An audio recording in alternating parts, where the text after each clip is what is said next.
বাংলাদেশ ক্রিকেটে এমন কিছু কিছু নাম আছে যাদের প্রতি দর্শকদের ভালোবাসা কখনোই কমে না। তারা মাঠে থাকুক বা না থাকুক, ভক্তরা মনে মনে সবসময় বলে আরও একটা সুযোগ পেলে হয়তো ভালো কিছু হতো।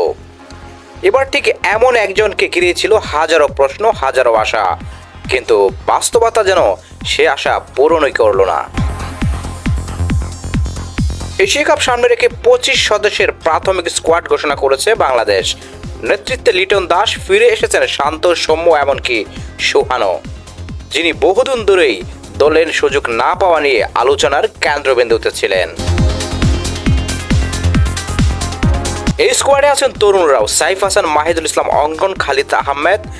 তবে যে নামটা তালিকায় নেই সেই অনুপস্থিতি যেন গর্জে উঠেছে প্রশ্ন হয়ে।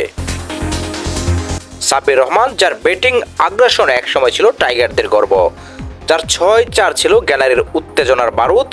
দর্শকরা ভেবেছিলেন এই তো গড়ুয়া লিগ খেলেছে ভালো, নিশ্চয়ই এবার ডাক পাবেন, কিন্তু না, প্রাথমিক স্কোয়াডেও জায়গা হয়নি তার। এই সিদ্ধান্তে অনেক ভক্ত হতবাক, কারণ সাব্বির ছিলেন না শুধু মাঠের এক লড়াকু সৈনিক, তিনি ছিলেন আবেগ, প্রত্যাশা আর ত্যাগের নাম। সমালোচনা ছিল, ভুল ছিল, কিন্তু অনেকের বিশ্বাস এখনো তার ভেতরে কিছু দেওয়ার মতো আগুন আছে। তবুও নির্বাচকরা ভিন্ন পথে হেঁটেছেন। এই স্কোয়াড থেকে বাছাই হবে চূড়ান্ত দল, কিন্তু সাব্বির তিনি আপাতত গ্যালারিতে বসেই দেখবেন বাকিদের লড়াই।